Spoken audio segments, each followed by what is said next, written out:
an old timer, I still can't speak without slides. I don't know how to operate them from here remotely. You have not become digitally so advanced that I cannot do even without a remote.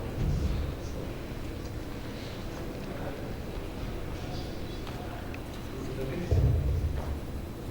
Excuse me. Thanks a lot for handling the remote, because one of the themes which I would like to touch upon today in this talk is about how manual and human intervention is still more important in the digital age. This proves that. Good evening, and first of all, let me begin by thanking Sify and Infocom for having me at this event. Infocom has a very deep emotional connect as far as I am concerned, and I look back to the early 2000s when Infocom started as an initiative in Calcutta, and it's been a privilege that we're reconnecting again, and Khalida here has been a source of continued, let's say, inspiration to see that Infocom has gone from strength to strength. We have a very scattered audience, not in terms of experience, but also in terms of diverse industries. So I thought I would make this talk more to do with a very generic perspectives, and I would not waste too much time in talking about what technologies are available, what is to be exploited and what not. I believe the people in this room are extremely well connected. They are also knowing what's happening in the industry. And for those who need to really know what's happening, I think they just need to connect to the net and see what advancements will come about. And I'm very sure that every minute there's so many minute bytes of information which is already getting added to this. And I will spend more about time about what do we need to do about this transformation. What are we talking about this? Who is to do this in organizations? And how are we going to do it? I'll spend time on that. And possibly that will set the stage for a very lively panel discussion from various experts, and some of them like Kokar and Sanjay I know personally over the years again. So glad to have everybody on this panel known, and would like to thank Khalida for reconnecting all of us once again. So when I got the subject of transformation to disruption, I was really intrigued, which is one of the reasons why I said, please send me more details on what I'm expected to speak. Because transformation on a standalone basis just means change which has got a kind of metamorphosis in terms of the existence. And that does not require any kind of enabler. It can be anything. There can be a fantastic internal mental transformation which can change the direction of companies. And when transformation is sought, all transformation that happens in life doesn't happen through disruption. Disruption means breaking away and then transforming. You can continue away and have a different thinking, you can still pursue in a different segment of the market and still be transformed. I was glad that, and it was such a wide topic that I was troubled only for about 10 minutes when the reliable person that he sent a mail detailing the expectations, which were also read by the hostess for the day. And it's quite wide and challenging. So on the one hand there was vagueness, and then there was some preciseness with a lot of information. So I've taken the trouble to define today's study more to be related to a digital environment and how do companies transform through the use of digital technologies. I'll come to a definition on the next slide. First one is a digital environment. I'm talking specifically about the connected intelligence. The connected intelligence is the broad theme under which the digital environment operates today. Call it SMAC or SCAN, whichever way you want to put it. The social, mobile analytics and cloud, I think these have been beaten down so much that there's more talk in papers and print media everywhere rather than actual implementation for business, but this everybody is aware. Internet of Things, where the time dimension, your place dimension, and a thing dimension are absolutely supposed to be limitless. Any time, any place, and anything communicating with one another in this domain is what is connected intelligence for the board. And when we talk about digital environment, we are talking nothing but a digital environment where people, things, and every particular process talks to one another. What do we make out of this? Is not to promote the digital environment and the noise factor, but to take away that kind of inspiration by which you are converting it to business wisdom. That is a challenge. Industry 4.0, though it's a German government-based initiative, is talking about exactly automating those parts of the past industrial world wherein the machines, the so-called things, are still not connected in the way it should be. A concept of a digital factory. How do you produce items where everything right from the design to the ultimate extent of reaching the customer's place could be digitally handled? How can the bill of materials be connected to this? How can designs be handled? And how the whole ecosystem can be connected? Having said it, this has been on the cards. Going digital has started ever since Charles Babbage talked about 0 and 1, a digital 0 and 1, info bytes and so on, computers have come, mainframe computers have come and everything. What is different now is the intensity of change. What is different today is the kind of change which is all pervading and which is not restricted to any kind of domain. But does it mean when we talk about a digital environment everywhere, for every organization it is going to be continuously changing? Or is it having the same impact right across the functions? The answer is not exactly. It will be 0 in 1 in 100 in some other case, but the answer is more to do with the situation where we are saying that the intensity would vary. If it's a front-facing customer interaction point, then I think you have a different connotation with respect to the height of digital environment, kind of connectivity, rather than a pure back office function. So with each function, maybe it is high in marketing, maybe it is high in HR, but maybe it is low in some other function. Is it the same across industries? No, not at all. If you take industries like retail and others, they are in the forefront of this revolution. Not only because they are evolved into this, but it is just applicable in a good way. There it is very high. If you go to a conventional manufacturing industry or something like that, it's much lower. So, I would like to only set the stage by saying digitization or digital technologies have been there. These are the things which are there. The various facets have been given, but the intensity would be different in different scenarios. Just to go with some kind of definitional settings. At the core of every transformation, there are technologies which are disrupting the old ways of doing business. Internally within organizations, as well as externally with partners, suppliers and customers. This is what I would mean by an organization or a business transformation.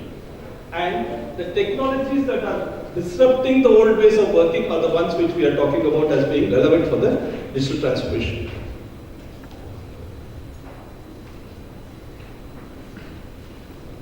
When organizations are confronted with this, many times you are confronted with the so-called experts versus the rookie smarts. If you see the title of the book, I think you will find an interesting connotation where a person who has no baggage, a person who is a startup today, wanting to start up, let's say, a company which is similar to yours, would he be constructing the company on the foundations at which you are living? Absolutely no.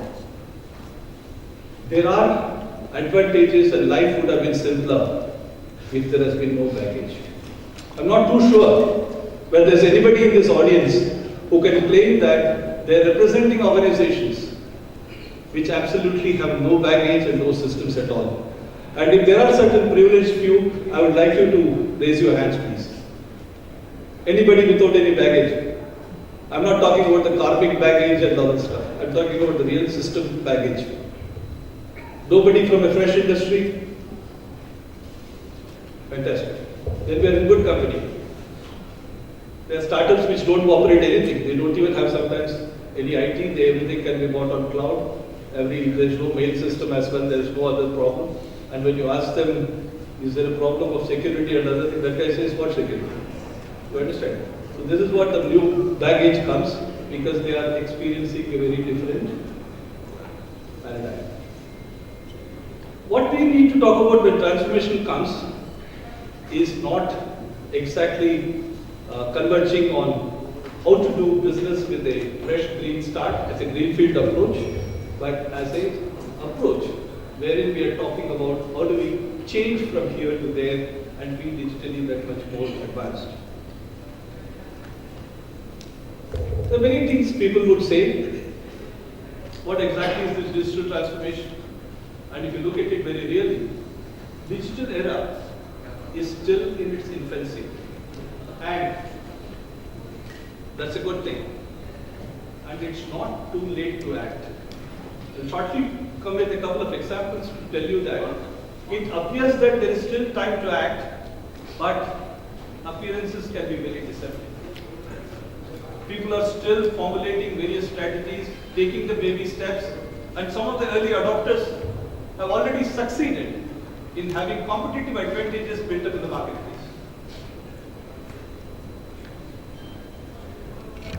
And when you talk about disruption, when disruption happens, it's not like an impulse function where it happens this instant. It's not like an earthquake or a bomb where everything is put to shudders and to start afresh. Disruption, in the way we understand, is disruption which happens over a period of time.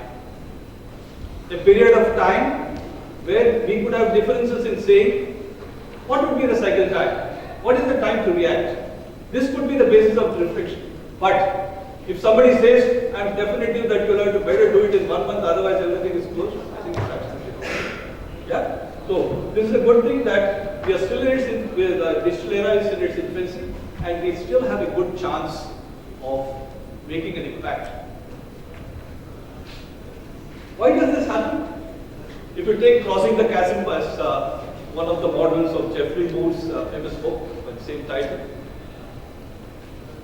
you would find that there are innovators, there are early adopters, and there is a chasm before the early majority comes and then the late majority comes and then there are laggards. So for every disruptive change, there is always a cycle time, there are always the innovators, there are always the early adopters, there is always a concept of early majority, there is always a concept of late majority, and there is always a concept of laggards. And if you talk about the bang for buck, or if you talk about the innovative cycle adoption, you would find that the guys who adopt things much early are the ones who have tremendous amount of competitive advantages in the marketplace. So to a large extent, if somebody were to say that digital technologies are there, it just means how are we utilizing this to form our own strategies for implementing it in a manner which is relevant to the industries. Let's look at the Gartner hype cycle as well as another one. If you have seen Gartner 12 report, Gartner 13 report, Gartner 14, Gartner 15, or maybe what have you, some of the technologies move continuously, right from the innovation to the expectation peaks to the disillusionment, and then you are back to enlightenment and plateauing. It follows a particular cycle. So if you talk about the specific digital technologies, they are all happening in a kind of a span, and you can catch some of these things much early and also be successful. The point is not about being aware of the technologies as much as its application. That's the point I would like to stress about continuously. I would like you to leave with two metaphors of what disruption is all about. When you talk about disruption, I would like to tell you the story of bamboos. Fortunately, we do not have too many bamboo forests or something, but people in certain areas of the country have this, and if you go to Thailand, China, and Southeast Asia, this is a very normal occurring crop. The peculiarity about bamboo is something very unique. It's one of the fastest growing plants. In initial years, when you plant a particular seedling of bamboo, you need to nurture it. And there are varieties which actually grow few inches inches on the first year. They don't grow at all in the second, third and fourth year. But in the fifth year, they grow to be 90 feet tall. And with rates of growth, which are more than 3 feet per day. Imagine something growing 3 feet per day and going to such monstrous.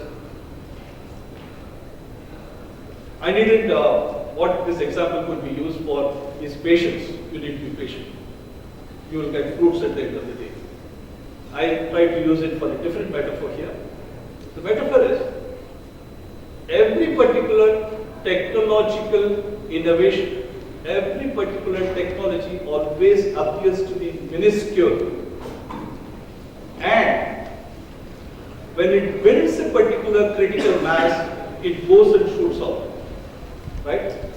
But when you have, let's say at the end, the finished bamboo is the source of, let's say, output measurement. Then if you are not sown 5 years back, you will not be able to benefit. If you look at those things and say, Chalta nahi, this doesn't grow, then you are not catching it. So the idea is, how do you catch these kind of technology trends? How do you make it applicable is an insight which you need to develop. Sorry. Another metaphor which I thought would be relevant to park it in your heads is the frog in a beaker. Many times, I think I'm sure many of you would know this. It's a typical scenario in an experiment where in a beaker of water at a room temperature of 24-25 degrees, depending on which part of the world you are, assuming it is in Mumbai somewhere during one of those nice winters, at 23 degrees, put a beaker of water and put a frog inside and start heating it up. Yeah? When you start heating it up, the frog is very happy. It doesn't move. Because as the temperature of the water keeps increasing, the frog is very comfortable. It on the contrary suddenly feels, relaxes its muscles and says, yeah, it's good time now to take an after some sleep siesta, something like that, because it's wonderful and comfortable. But what happens? Because of this peculiar phenomenon for the latent heat phenomenon with respect to water and its properties, it suddenly shoots up exponentially and it jumps from something to boiling point. You could have seen this anytime you boil water. And the instant, so few moments of time which is required for the frog to jump out, it doesn't. It doesn't have the reaction time to jump out in time and save itself. Most of the time it ends up getting cooked.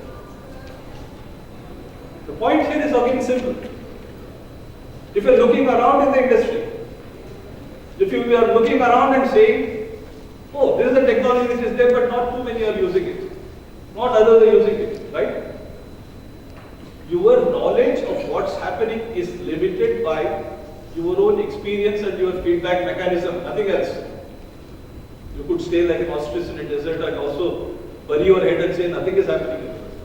The fact is something is cooking. Is there a reaction time to jump out from your comfort zone? There is, provided you take an adequate action at the right time. The digital technology syndrome is more like that. There are a lot of technologies which are all scattered around, which are like the bamboo trees, the shoots which are there waiting to grow up. And there are a lot of frogs in the well which are in the comfort zone where things are there, that organizations need to take the right decision if they're not going to end up as a piece of meat for some others. Okay? In all this, various companies behave in various ways. 2 years back, I had the privilege of one of the companies meeting the CFO of one company who told me, I would help you. I mean, it would be a great help if you could help me identify some applications for the iPads which we have brought for our executives. They had bought about 250 iPads for everybody.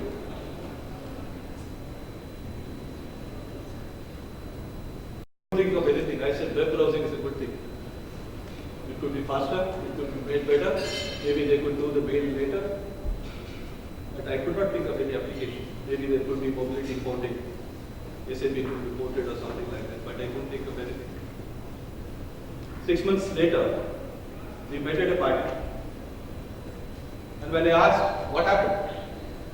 What did you think you were doing? What happened to your iPad applications? He confessed that it didn't happen. But applications didn't happen. But the family was extraordinarily happy. The children were very happy. And it became a good source for motivation from an HR perspective. He said attrition seems to have been arrested. This is not exactly a case for motivation where you buy digital equipment and then say that you don't have applications. One of the leading IT companies, the software vendor, gave everybody iPhones. And everybody ended up using only browsing and only voice communication. There was not a single app on the iPhone. Giving devices, keeping up with the Joneses. This is not digital environment of transformation to digital technology. And then you pave a way and say, I have given implements to my people. It is up to them to realize that potential. No, come on. It's plain bullshit. You need to have a proper roadmap for introduction. If you are going to supply goodies to people or motivational exercise, please state it. Don't confuse it with digital technology revolution in your companies. Digital technology transformation or achieving transformation through digital technology implementation is serious business. And when you look at the role of a CIO, to a large extent, who is responsible in the current frame of things, I'll slowly try to build up some contra view as well so that you could still stay awake. What does the CIO have to do? Is he a bystander to what's happening? He is also she please. I find a lot of lady CIOs here, so he means she in this case. Is the CIO just a willing or unwilling participant in this whole exercise? Or, as I've seen and known some CIOs personally, or is the CIO a champion for digital transformation in the companies? Because we talked about the digital technologies being there, we talked about the way people have to implement or way people will have to see and implement the outcomes to the company. The real issue is about who should do it. And in many scenarios, I had the recent chance of talking to a particular chief executive and also blogged about it. And I can say it was not a very pleasant experience, but this company had a very unique situation where the CIO was just fixing up problems which were really not foreseen because the CRM package, which was again a cloud-based solution, was implemented. And the CIO was just a pure bystander in this scenario. For whatever reasons, I'm not getting it. It was implemented by a pushy CMO, Chief Marketing Officer, and this guy was only fitting the integration APIs and other connection issues. When you look at it, much of the time, the Chief Information Officer, wherever he is proactive, depending on where he wants to be, is today grappled with lot of infrastructure and other cost-directed issues without finding the right kind of time to take on the technology leadership for a company. This is a reality. And if this is not really overcome, then I think the entire digital transformation story is not relevant to this point. When you look at the opportunities of what are all the various things that the CIO could do, and I'm very glad to talk about this to a large group of CIOs, and I can talk about it very emotionally, because when I was the CIO for Siemens in India, I had a systems background, but I was never in the IT side of things. In '94, when we wanted to change the processes through process re-engineering and implement SAP, we were one of the first in the country to do so. We sort of foreseen a kind of a need that the person who is a CIO would not have to be a COBOL programmer or a person who is familiar with mainframe, but a person who has to have process orientation, who has to be good with the end-to-end processes in the company, who has to relate to making a process change for the company. That's what the entire exercise in enterprise systems was. A generation back, it was nothing but handling a set of technologies in the mainframe. So the CIO relevance changes according to time. What is the relevance of a CIO today? A CIO would still stand to gain provided, apart from the business orientation, the process orientation, what have you, he or she combines it with a technology orientation and more specifically technology application orientation, then it would be a very successful bet. So that's the role which I would say is very critical. And if the CIOs don't play this role, and to a large extent they're not doing it very effectively, at least in quite a few scenarios, you will have this scenario today where will there be a CDO apart from CIO? When I wrote this, I got a mail from my colleague, friend from US who said there are also fellows called CAO, Chief Analytics Officer. So you can have any number of CXOs. That's the beautiful part. C and O are common, and in between you can have everything. Yeah. So a CDO is of course, is a more dangerous term for this particular audience here. A Chief Digital Officer is that person who fulfills the need for an organization which perceives that it is not matching the speed of the industry and the environment. If the person at the helm feels that the technology adoption in the company is not fast enough, and if the existing person is continuously bombarded with only infrastructure and other things, for whatever reason, there is nothing to do with anything. So one would like to continue this and get somebody in who will focus on the so-called strategy of high-level digitizations, or digital implementation, digital technology implementation, transformation, what have you. So this is a real thing which this audience in this room will have to think about. I want to come to the close of my presentation with giving a few thoughts to the CIO community here. The first thing is exploit the full potential of IT automation and management of systems. There are so many things available today. Get out of the drudgery of infrastructure management. And you will use this free time to focus on digital technologies and their adoption. Because many times when I talk to people and I have interesting conversations, guys say, well, the pura din isme hi jata hai. I keep on talking about cost, iske piche pade hai, then the implementation is not getting over, I'm having a problem of this service vendor and so on. You need to be smart enough to get out of this. If you're not smart enough, then you don't get to be part of this. Then we can get into any of the three categories. The next thing is updating one's knowledge and one's relevance to the network as well. The CIOs need to network with business. And when I talk about the business, not with business colleagues and all, I'm sure you'll be fighting and trying. But I'm talking about business relevance, being part of the decision. Avoiding the situation where the CRM system comes in, where you are just being asked to say, isko integrate kar do, bas khatam ho gaya. That's not the way. That's definitely not the way. I think how do you do this? Updating one's knowledge and network. And if you talk about training and hiring to be digitally competent, you can't think of introducing transformation in the companies without having the right digital assets. One of the biggest assets will be the competency of training. How do you have the right people? Are your existing people trainable?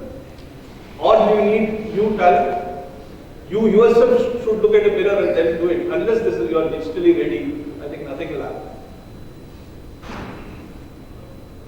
If you look at various industries which have scored tremendous benefits, tremendous applications, that people are in the leadership position. I can talk about the travel industry, which has got a wonderful experience. All over India, even the Indian companies or even any other companies right across the world. It's a great thing.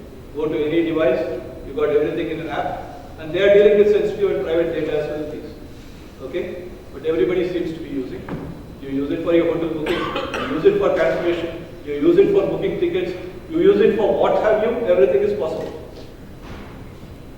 So it is possible in an industry. And once a few guys do, everybody catches up. I met the other day, a person was selling a particular application which is the digital interviewing platform. This is nothing but a platform which is very innovative. You got 3-4 fellows from all over the country, can sit, interview, but while doing it, you have tremendous amount of scope for innovation where you can send each other messages on what to be asked, whether the CV points will be exchanged, and at the end of it, you have the candidate's full interview to see and get a bang out of 10 minutes of video time which could be analyzed and also played over in order to see who is the right candidate. And I know for companies which have been tremendously wasting too much of time in terms of getting all the panelists together, finding the right day, and then inviting everybody, incurring a huge cost. These are the applications which are there ready in the industry. And I think when we say lead the transformation, the CIO should be capable of being the first one to inform and see what is happening in the environment, scanning it, and seeing to it that this transformation can be done by proactively pushing. I would like to end it with 2 metaphors again. You, I'm sure, soccer is getting to be good. I always love this criterion. So, most prolific scorer in soccer history, 3 World Cup championships, and 1,282 goals. I can't compare him with Messi or somebody else now. But a legend in his lifetime, still alive. He made a very interesting statement. I have come to accept that the life of a front runner is a hard one, that he will suffer more injuries than most men, and that many of these injuries will not be accidental. What he meant was, if you need to change, if you need to be leading a transformation, you will surely stumble upon things and face roadblocks. And these roadblocks are not something which are ordained and put somewhere. These roadblocks will be done by people who are protesting the change and preserving the status quo. You need to be ready for that. I guess a CIO today is in a similar circumstance where we are talking about the whole aspect of change. How can this change come about right from the culture and everything to adoption of these technologies? Yeah? So this is something which I thought I'll just spare. And this room is very comfortable. So is life at a cabinet office. But the CIO, who feels that everything is fine in the comfort zone today, I think it's not the right attitude. Like I would like to talk about Seneca, a famous Italian philosopher, who said that a ship in the harbor is safe, but that's not what ships are built for. The ships are built to be in the ocean. Yeah? Similarly, a CIO has to be in the forefront of the digital revolution, pushing in the strategies and being the leader in transformation. Thank you very much.